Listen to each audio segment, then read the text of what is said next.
Sound, take 7, action. Manipur में मणिपुर कब जाएंगे? मणिपुर कब जाएंगे? क्यों नहीं है? मणिपुर कब जाएंगे? मणिपुर कब जाएंगे? मणिपुर कब क्यों नहीं है? मणिपुर कब जाएंगे? मणिपुर कब जाएंगे? चलिए, थैंक यू सो मच आप दोनों का हमारे साथ जुड़ने के लिए। सुप्रिया जी, आपके नेता राहुल गांधी ने 150 सीटों में सिमटा दिया भारतीय जनता पार्टी को।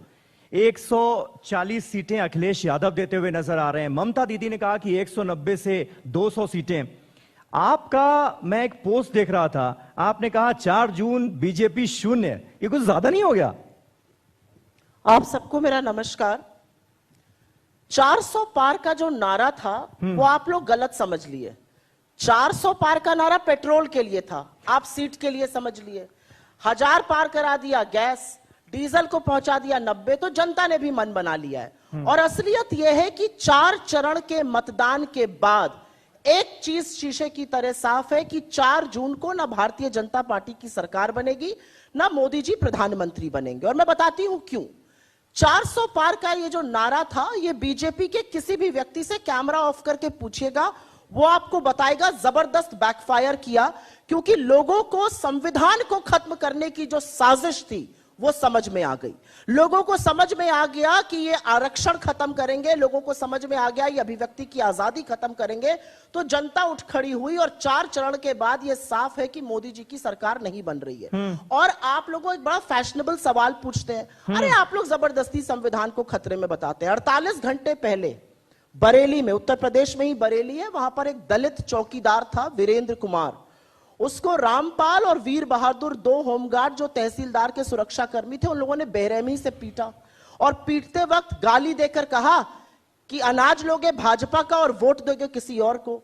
तो एक दलित को जब आप वोट देने का भी अधिकार नहीं देंगे, तो वो आपकी ऐसी सिट्टी पिट्टी गुम कर रहे हैं कि इन लोगों को पता है पैरों के नीचे से जमीन खिसक चुकी है। 150 पार होने के लाले पड़े। अब मोदी जी भी अपने मंच से 400 की बात नहीं करते हैं, क्योंकि खामियाजा 4 चरण के बाद भुगत चुके हैं। तो ये इसी से आप लोगों ने ये अंदाजा लगा लिया कि 400 पार का क्योंकि नारा दे रहे हैं, इसलिए ये आएंगे तो संविधान बदल देंगे, आरक्षण खत्म कर देंगे, वोटिंग राइट्स छीन लेंगे, तानाशाही आ जाएगी। नहीं, हमने ये अंदाजा नहीं लगा लिया, जनता ने लगा लिया। अच्छा। हमें तो पता ही था ये क्या कर रहे हैं। आप जैसे प्रबुद्ध पत्रकार कौन से चश्मे से राजनीति देख रहे हैं मुझे नहीं पता, हो सकता है अच्छे नंबर वाले चश्मे से देख रहे हो, लेकिन आज जो देश में हो रहा है उस पर क्या बहस हो रही है। एक दलित चौकीदार को पीटा जा रहा है क्योंकि वो अपनी मर्जी से वोट डाल रहा है, उस पर कितने टीवी डिबेट हो रहे हैं। आज सवाल इस बात का है, आज सवाल इस बात का है कि एक आदिवासी के सिर पर भाजपा का नेता मध्य प्रदेश में पेशाब कर देता है, उस पर कोई टीवी डिबेट नहीं है। आज टीवी डिबेट इस बात पर नहीं है कि कोर्ट जिसके खिलाफ चार्जेस फ्रेम कर रहा है उसको, उसके परिवार को आप टिकट दे रहे हैं, कहां पर इस पे हो रहा है। आज डिबेट इस बात पर नहीं है कि एक बड़ी प्रबुद्ध पत्रकार को मोदी जी कहते हैं मैं हिंदू मुसलमान करूं तो मैं सार्वजनिक जीवन में रहने योग्य नहीं हूं। 24 घंटे में पलट गए, 24 घंटे में हिंदू मुसलमान करने लगे। जिस व्यक्ति का वजूद इस विषाक्त राजनीति के बल पर है, वो ऐसी बातें कहता है। आप लोग डिबेट नहीं करते तो हमसे मत पूछिए, जनता को समझ में आ गया और जनता ही हिसाब कर रही है। अनंत हेगड़े से लेकर ज्योति मिर्धा से लेकर लल्लू सिंह, मैं वही कह रहा था, से लेकर गिरिराज सिंह, सब संविधान बदलने की बात कर रहे हैं। या तो इन सब लोगों को निष्कासित कीजिए पार्टी से, या यहां पर बैठ के लच्छेदार बातें मत कीजिए। आपने यहां पर एक बात कही, आपने एक सवाल पूछा, मैं छोटी सी बात कह देती हूँ, सुधांशु जी से थोड़ी मित्रता है, इसका खामियाजा आपको ना भुगतना पड़े मुझे नहीं पता। 15% आरक्षण की बात, 15% बजट खर्चे की बात मोदी जी ने कल करी। मोदी जी बिना पलक झपकाए सफेद सपाट झूठ क्यों बोलते हैं?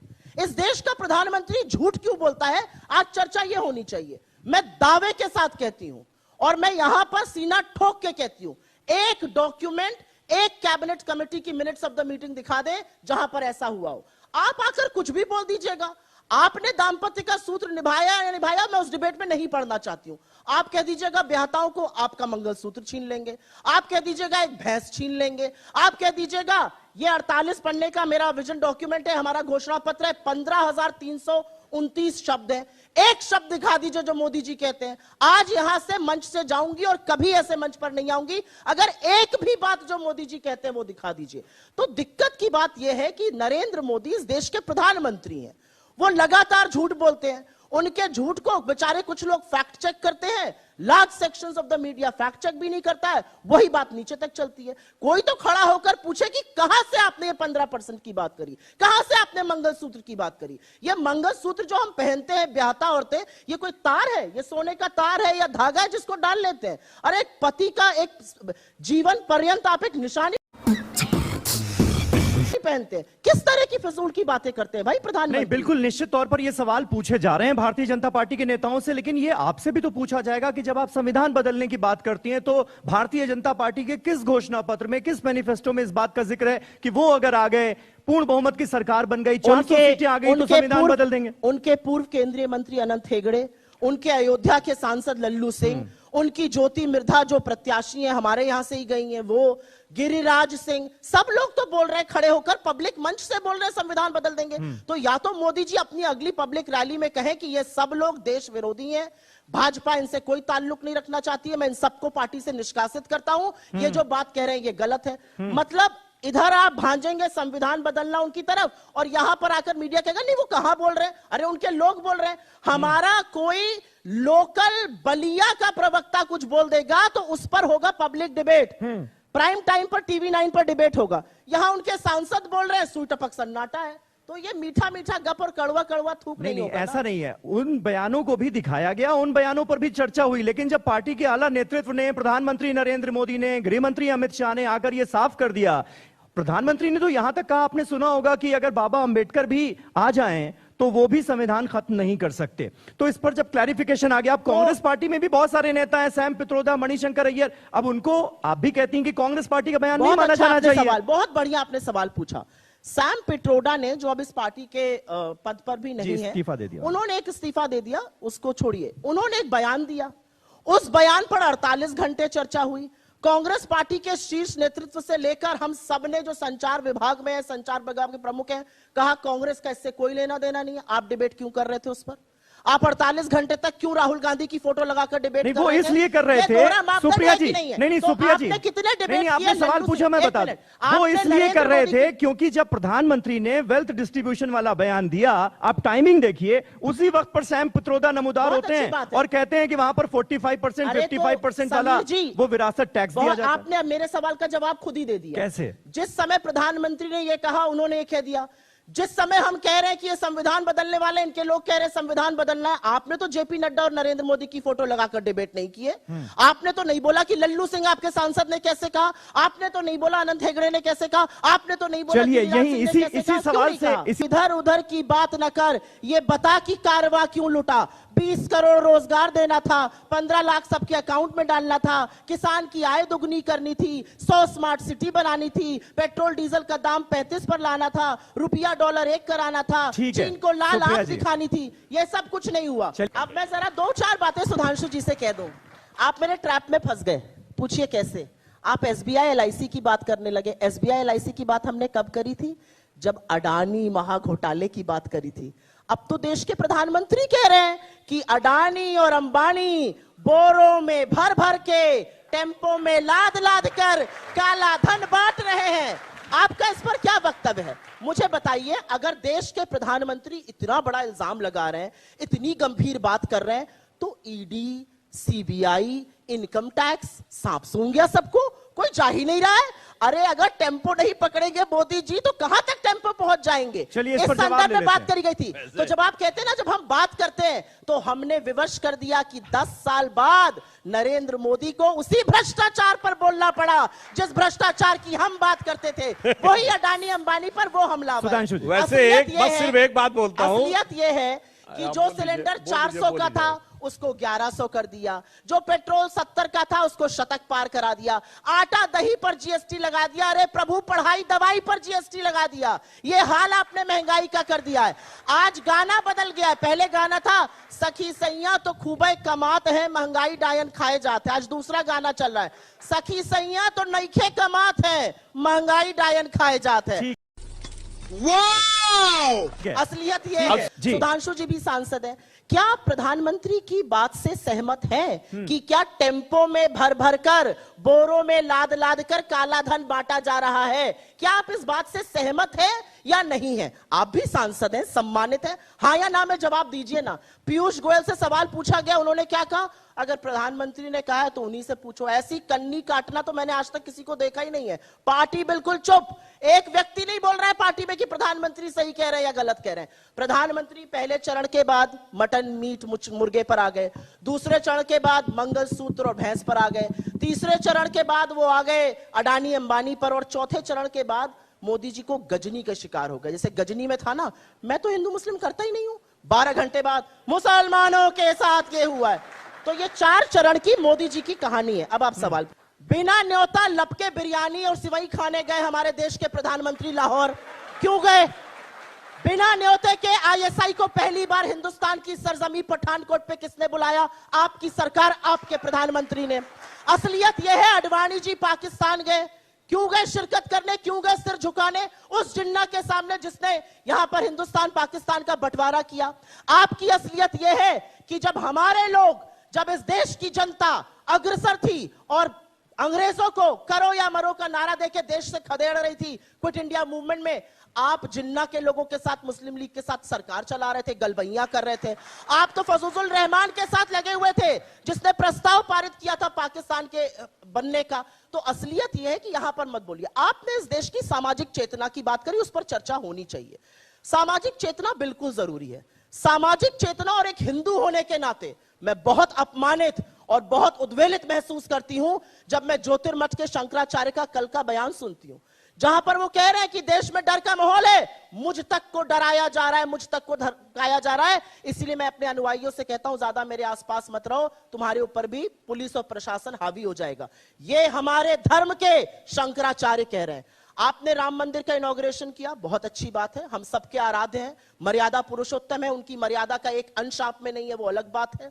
राम ने तो कहा रामायण में क्या कहा वाल्मीकि जी ने? दैहिक दैविक भौतिक तापा, राम राज नहीं कहूं व्यापा। आपने तो उस रामायण को भी झुठला दिया। आप ना गरीबों की बात करते हैं, ना शोषितों की करते हैं, ना वंचितों की करते हैं, ना किसी और की करते हैं। मैं आपसे एक बात पूछना चाहती हूँ, कितने शंकराचार्य, एक मिनट, कितने शंकराचार्य वहां दिखे? इस देश की पहली महिला आदिवासी राष्ट्रपति क्यों नहीं दिखी? वही नहीं जिस सदन में आर्टिकल 5 में कहता है कि पार्लियामेंट का मतलब है राष्ट्रपति और लोकसभा और राज्यसभा, उसके इनॉग्रेशन में आपने महामहिम को क्यों नहीं बुलाया? आपने शिलान्यास में दलित राष्ट्रपति को क्यों नहीं बुलाया? इलेक्टोरल बॉन्ड पे इधर उधर की बात मत करिए। इलेक्टोरल बॉन्ड पे सुप्रीम कोर्ट ने आपकी कलई खोली और कहा यह गोरख धंधा बंद होना चाहिए। चंदा दो, धंधा लो, वसूली रैकेट चल रहा है, ईडी सीबीआई इनकम टैक्स जा रही है, चंदा आ रहा है, बंद हुआ जा रहा है। आपने तो हिंदू धर्म में होने के नाते कहती हूं, बीफ की कंपनी तक से चंदा लिया है कि स्वयंभू हिंदू धर्म के ठेकेदार बनते हैं आप। शर्म कीजिए आप लोग। आपने तो गौकशी के जो लोग करते हैं उस कंपनी तक से चंदा लिया। आप क्या बात करेंगे? अच्छा, वो गाना था सुधांशु जी, हम प्याला हम निवाला की बात कर रहे थे। काश इसी तकरीर से, काश इसी जज्बे से चीन का नाम आपके प्रधानमंत्री ले पाते। असलियत यह है कि 20 जाबाजों की गलवान में शहादत हुई और प्रधानमंत्री ने कहा कोई घुसा हुआ नहीं है। 20 कोर कमांडर लेवल की बातों के बाद, वार्ताओं के बाद हम 2020 की यथावत स्थिति नहीं बना पाए। हम चीन से $200 बिलियन का ट्रेड कर रहे हैं, लोगों की आंख में धूल झोंक रहे हैं टिकटॉक बैन करके। अरे असलियत यह है कि चीन आपके घर में घुसा हुआ है। सारा का सारा लद्दाख सड़कों पर है, वहां पर लोग आमरण अनशन कर रहे हैं। आप वहां जाने की भी जरूरत नहीं समझते हैं। कश्मीर की बात करते हैं, चुनाव नहीं लड़ पा रहे वहां पर, 3-3 सीटों पर उम्मीदवार नहीं उतार पाए। अरे इतना बढ़िया था तो कश्मीर में चुनाव लड़के दिखाते ना, काहे भाग गए? असलियत यह है कि पाकिस्तान की चर्चा होनी चाहिए जब पाकिस्तान के 2 टुकड़े किए इंदिरा गांधी ने सेना के शौर्य और पराक्रम के बल पर। सारा विश्व एक तरफ था, आंख में आंख डाल के पाकिस्तान के 2 टुकड़े करके बांग्लादेश को जन्म दिया। आपकी तरह कोई घुसा हुआ नहीं है कहकर चुप नहीं बैठी। चीन को सबक सिखाइए। मैं आज कहती हूं पूरा विपक्ष आपके साथ है। चीन का नाम नहीं लेते हैं भाई। अरे वहां अरुणाचल में आपका सांसद कह रहा है अरुणाचल में गांव बसा रहे हैं। नेपाल ने अपने करेंसी नोट पर हमारी जगह लगा दी, हम चुप रहे। बांग्लादेश कॉक्स बाजार में सबमरीन बनाने की परमिशन दे रहा है, हम चुप बैठ रहे हैं। असलियत यह है ब्रिक्स के नए सदस्य हमारी यूएनएससी को रोक रहे हैं, हम चुप बैठे हुए। किस तरह की बातें आप लोग करते हैं? असलियत यह है कि लच्छेदार बातें करना एक चीज है। हमारा विदेश मंत्री पॉडकास्ट में, जिस पॉडकास्ट में साहब भी जाते हैं, कहता है हम छोटी इकोनॉमी है, चीन बड़ी इकोनॉमी है, हम उससे कैसे लड़ेंगे? आप सेना के शौर्य और पराक्रम पे आपको भरोसा नहीं है, आप सेना का मनोबल तोड़ने का काम करते हैं। 2020 की यथावत स्थिति ना बनना, बार बार चीन कहता, आपका प्रधानमंत्री भी तो कहता है कोई घुसा हुआ नहीं है। चीन का नाम क्यों नहीं लेते हैं? और पाकिस्तान की बात कृपया करके वो लोग ना करें, नाम ले लूं, अनुमति कृपया हो तो। करके वो लोग ना लें कि पाकिस्तान का नाम, जो असलियत में पाकिस्तान जाकर जिन्ना की मजार पर मत्था टेकते हैं। ये काम मत कीजिए। असलियत अरे ये भाई है मेरी कि पूरी चीन बात के होने साथ दीजिए, नहीं क्या होगी तरीका है? सुधांशु जी चीन वक्त के की साथ- थोड़ी सी कमी है। जी जी चीन जल्दी के से। साथ $200 बिलियन का धंधा आप करते हैं।